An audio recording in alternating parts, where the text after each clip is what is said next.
Boa noite, meus irmãos e minhas irmãs. Estamos aí com mais um vídeo no nosso canal. Peço vocês aí a desculpa pelo sumiço, né? Alguns dias sem fazer vídeo no nosso canal. Mas acontece, né? A gente tem nossas tarefas, nossas provas e expiações que não são nada fáceis. E é um pouco disso também que eu vou falar nesse vídeo, né? Bom, alguns de vocês sabem, né, que eu já me revelei aí como um ser de origem cósmica de Sirius B. E esse vídeo não é para esclarecer como eu descobri isso. Como eu disse para vocês, esse vídeo será feito em abril, tá certo? No nosso canal, Marcos Pinheiro. Se aí você ainda não se inscreveu, se inscreva, por favor. Só assim vocês vão me dar ânimo para continuar esse trabalho, que não é fácil. Porque quanto mais a gente realiza esse trabalho, vocês não duvidem, aqueles que são antagonistas do Cristo, da luz, nos atacam de várias formas. É impressionante. Foi eu começar esse canal, eles estavam quietinhos, começaram a me atacar essa semana. Mas vamos que vamos, na fé, na tentativa, né, o máximo possível de perdoar, né, a esses ataques, porque não se deve devolver o mal com o mal. Eu sei que é difícil, dói, mas como eu já disse também no vídeo, tentar sentir a dor sem trazer para o sofrimento, que é aquele campo mental que você fica preso ali, né? Até que chega uma hora que você acaba se vingando, porque o sofrimento leva a vingança, tá? Então vamos tomar muito cuidado com isso. Eu digo isso como uma pessoa que já foi vingativa no passado, tá? Não é porque eu sou de origem cósmica siriana que eu tive uma conduta nos meus 34 anos perfeita, não. Pelo contrário. Vocês têm que lembrar que quando a gente reencarna, nós reencarnamos com todas as regras do jogo, dessa Matrix, né? Da terceira dimensão. Uma dessas regras é o esquecimento, é o véu do esquecimento. Então a gente esquece que a gente a gente esquece que a gente já foi, o que a gente sabe, né? Você vai lembrando ao longo da vida. Mas como a tua alma, às vezes, é evoluída em determinados segmentos científicos, moral e ético, cada vez mais isso vai se fortalecendo ao longo dos anos. Até porque existe uma programação do plano espiritual, né? Quando a gente vê. Bom, eu queria entrar aqui numa situação bem interessante. Muitas pessoas me perguntam, né, essa questão de como eu descobri a origem cósmica. A totalidade disso eu vou trazer em abril, eu já disse, mas hoje eu vou trazer uma coisa bem legal, que é com relação às igrejas pentecostais. E não só as pentecostais, mas as que fazem esse trabalho de profetização, de uma certa audição do divino e revela, essas igrejas reveladoras, né? Que a gente, como dizia minha mãe, tem uma amiga dela que só vai na igreja para poder receber profetização. Não vai lá para orar, para agradecer, só vai para receber profetização. Pois é, acho que vocês devem conhecer pessoas assim também. É mais lamentável, mas enfim, tem sua função esse trabalho de profetização. E uma coisa legal que é o seguinte, como eu falei para vocês, eu fui um adolescente, um adulto, uma criança bem arteira, aos olhos dessa humanidade ao menos. Não sou perfeito, mas eu tenho certeza que nem tudo que eu estava fazendo também estava tão errado assim, certo? Aos olhos das pessoas que estavam convivendo comigo, colegas, amigos, namoradas, eu talvez estava sendo imperfeito, rebelde, mau. Então me levavam muito na igreja, forçavam a barra, vão na igreja, eu não quero nem saber, né, determinados momentos da minha vida, sendo sustentado pelos pais, vão na igreja que eu estou pagando as suas contas. Eu falava, gente, eu ia, né, pagando minhas contas, né, passando esse aperto aí. Ou então vão na igreja que eu faço isso para você, aquele jogo de troca, né, que alguns cristãos, né, evangélicos costumam fazer conosco, né, forçar a barra para você poder ir para a igreja. Então, em vários desses momentos, achando que eu estava com um capeta no corpo, eu fui na igreja. E aí o interessante é que é o seguinte, as pessoas que me levavam na igreja, sejam elas familiares, né, especialmente minha mãe, né, e as amigas dela, que eram evangélicas, assim como pessoas que eu já tive relacionamentos assim, que durou pouco tempo, mas forçava a barra para mim na igreja, sabe? E eu, para não ficar muito mal com a pessoa, acabava indo. Porque assim, galera, eu no fundo, eu sempre amei a Deus, e sempre estive ligado a Jesus, de uma forma ou de outra. Mas nunca gostei muito de igreja, para ser bem franco. Nunca gostei, nunca me senti bem, não achava que ali era o meu lugar. Mas hoje eu criei um grande respeito pelas igrejas, coisa que nem isso eu tinha na época. Um amadurecimento me trouxe. Porque, querendo ou não, ali é um lugar para quem está numa limitação espiritual, em termos de reforma íntima, de fraternidade, de prática do bem, muitas vezes resgata a pessoa que está na droga, que está no crime, a pessoa que está na prostituição, a pessoa que está completamente desorientada e não sabe o que fazer da vida. Então, assim, a gente tem que saber respeitar que esse trabalho ele é feito nas igrejas e às vezes muito bem feito. Não todas as igrejas, claro. Tem igrejas que são empresas, né, religiosas, que é o que Cristo abomina e que isso vai acabar na terra.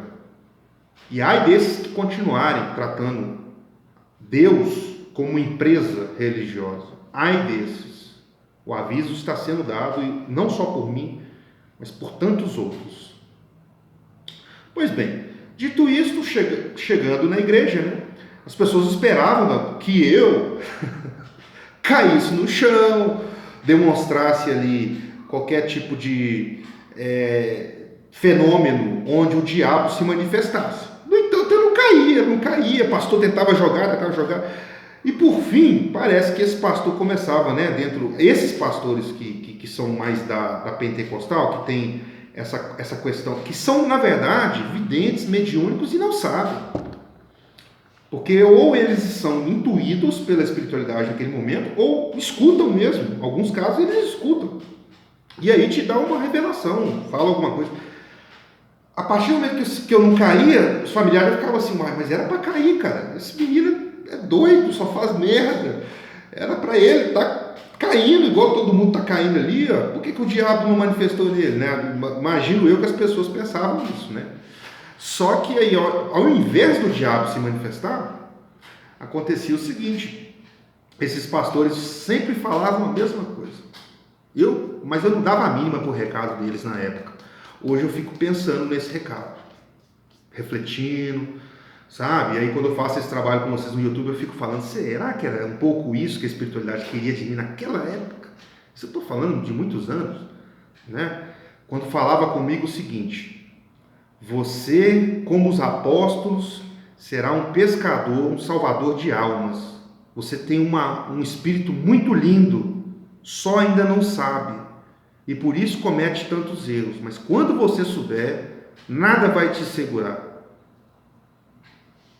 E, cara, não era uma igreja, não era duas, não era três, era todas que eu ia falava a mesma coisa. E teve casos que né, o ser humano é teimoso, resistente. Minha mãe insistia tanto que eu estava no mal, que eu estava com o diabo, por conta das coisas que eu fazia, né? As lutas que eu empreendia não foram tão compreendidas pelas minhas famílias, pela minha família, pelos meus amigos, pelos meus colegas. Não sou compreendido até hoje. Para eles eu sou um louco e uma pessoa que amava dinheiro, porque na época que eu militei na política eles achavam que eu estava querendo ganhar política só por causa de dinheiro, e nunca foi.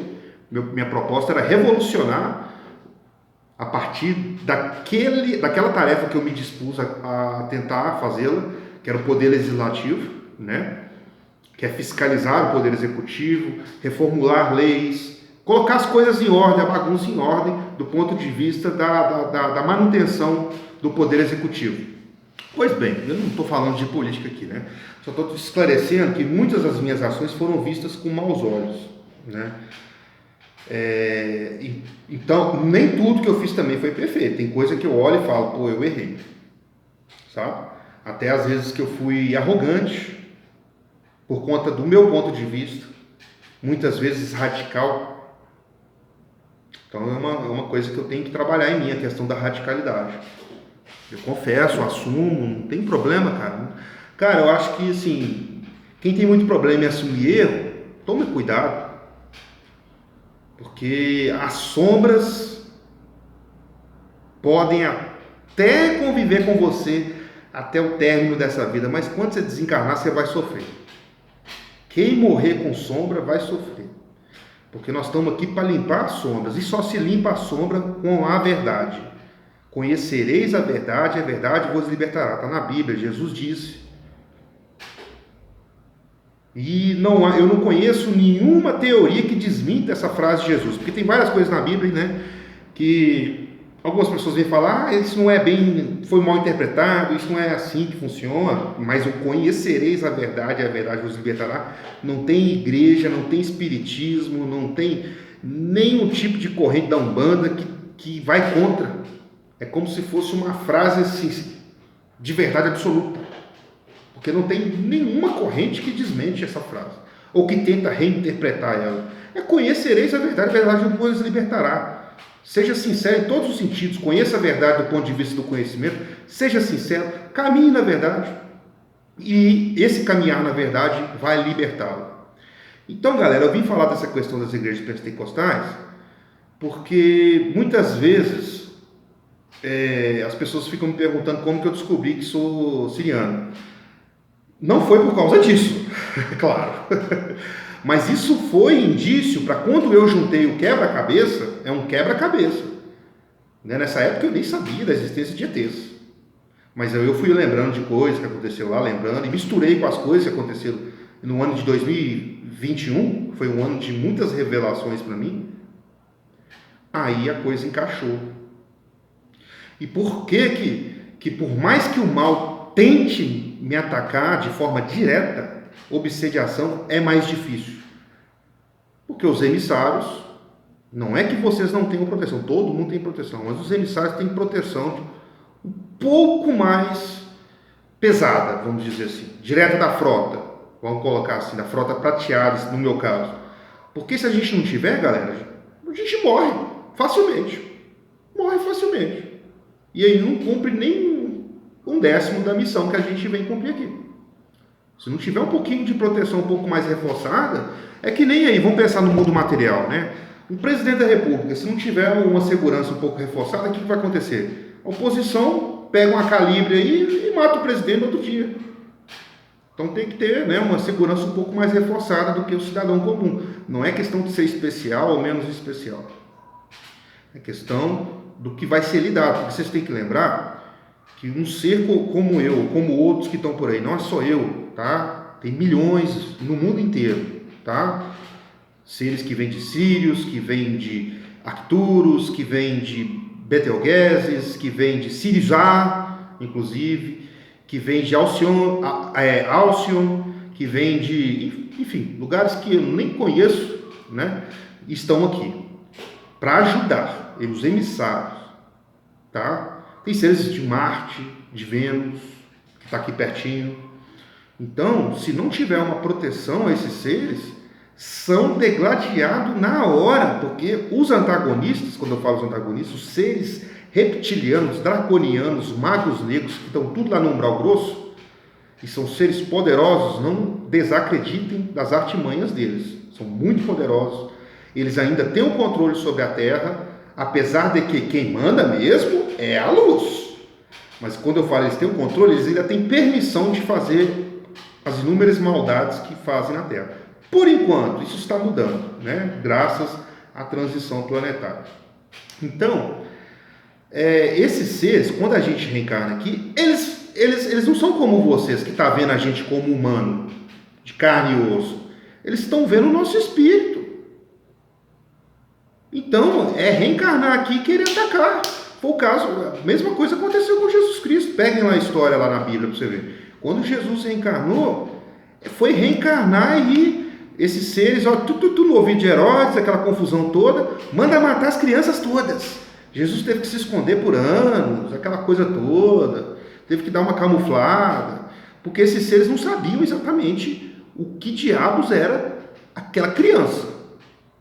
Sabiam que era uma criança especial e poderosa, não sabiam o tamanho, não sabiam que era o próprio Cristo encarnado.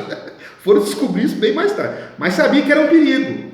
Então qualquer ser que reencarna aqui, que é perigo para eles, porque eles sabem que são seres incorruptíveis. Galera, é incorruptível. Eu, por exemplo, se tivesse ganhado a política, ninguém me compra. A nossa alma é incorruptível. Incorruptível. A gente sofre, passa dificuldade financeira, passa fome, como eu já passei, toma porrada, não sei o que. Aí chega lá, por exemplo, bate na minha porta aqui agora, alguém lá das elites mundiais fala assim, ó, vamos fazer o seguinte, fecha com a gente, cala a boca, viva o resto da sua reencarnação aí de boa, numa praia aí, num lugar paradisíaco. Eu posso estar passando fome, que eu vou falar, não. Eu suicido, mas eu não me vendo a vocês. Claro, né? Não vou suicidar, mas assim, se eu tiver que chegar num ponto extremo, eu prefiro o suicídio do que me vender a esses seres das trevas. A pergunta que eu vos faço é, quantos de vocês agiriam assim? E sabia que é isso que Cristo espera de nós, de todos nós? De vocês que estão em processo de ascensão? É isso que Cristo espera, que você prefira a morte a se vender para as trevas, seja no emprego, seja num relacionamento, seja no meio familiar, porque o tempo todo as trevas estão tentando comprar vocês, cara, você só não percebe. Acabei falando de um assunto que não é tema dessa live, né? A questão da trama das trevas, né? A questão da compra, mas vou deixar essa deixinha por aqui, só para vocês pensarem um pouco, tá certo? Bom, espero ter contribuído. O meu foco era falar da questão das igrejas pentecostais, a relação que eu já tive, e também mostrar que dentro dessas igrejas, muitas dessas revelações não são mentirosas. Se esse pastor que está na igreja pentecostal for um pastor sério, não for corrupto, estiver em sintonia com o Atom, ou seja, com Deus, com o todo, sim, estão indo espíritos veneráveis de luz intuir esses pastores. Aí vocês podem acreditar nas profecias que estão sendo faladas. Mas analise a conduta do pastor, como ele vive, como ele se dedica a Jesus. Aí sim, vocês podem acreditar nas profecias. E como no meu caso foram várias igrejas, então, mesmo que um ou outro pastor ele não for tão sério, né, acredito que a mensagem procede. E inclusive teve um caso bem interessante, eu acabei me perdendo, não contei lá no início, vou contar agora no final, em que minha mãe ainda insistentemente, né, nessa questão, me tá com o diabo, tem que ter alguma coisa errada com ele, porque não é normal uma pessoa assim. E aí ela se deparou com uma pastora aparentemente séria, também, né, dessas que profetizam, né, revelam, recebem revelações e tal. E eu nem estava perto, eu nem fiquei sabendo. Quando minha mãe chegou, ela falou, meu filho, não tem jeito não. Já tentamos achar diabo no você e não acha de jeito nenhum. Até agora que eu encontrei com uma pastora assim assado, ela viu em mim um lobo, provavelmente um obsessorzinho que estava nela, né? Que escapou na hora lá. Eu não sei se vocês sabem, depois estudam sobre a questão de obsessão, né? Os espíritos obsessores podem, né, se antropoformizar, né? Que é essa mistura de homem e animal, né? Morcego, lobo, vampiro, um monte de metamorfose, né? E aí ela viu um lobo voando assim, escapando na hora que foi feita a oração, mas na hora que foi falar de mim, falou a mesma coisa. Então é isso. É um pouco a minha história com as minhas falhas, erros, mas ao mesmo tempo revelações. Antes do processo de acordar e despertar. Eu já fiz um vídeo aqui no canal falando sobre o processo de acordar e despertar. Quem ainda não conhece muito bem esse assunto, clica aí, vai aí no canal, vasculha aí os vídeos que já foram feitos, que tem lá um vídeo sobre do acordar ao despertar, que é bem interessante, né, para não ser repetitivo. Lembrando que, se vocês forem notar, todos os vídeos do meu canal tem um vídeo tem uma conexão com a outra. Então, se você assistir só um vídeo, às vezes vai ficar meio perdido, porque às vezes eu estou falando de um assunto que já foi falado de forma mais detalhada em outro vídeo. Beleza, galera? É isso, fiquem com Deus, um excelente final de semana, namastê, eu espero ter trazido um pouquinho, hoje eu trouxe no conhecimento, um pouco mais de historinha, né? Mas por trás de toda a historinha, há também muito conhecimento, tá certo? Um abraço, fiquem com Deus, namastê.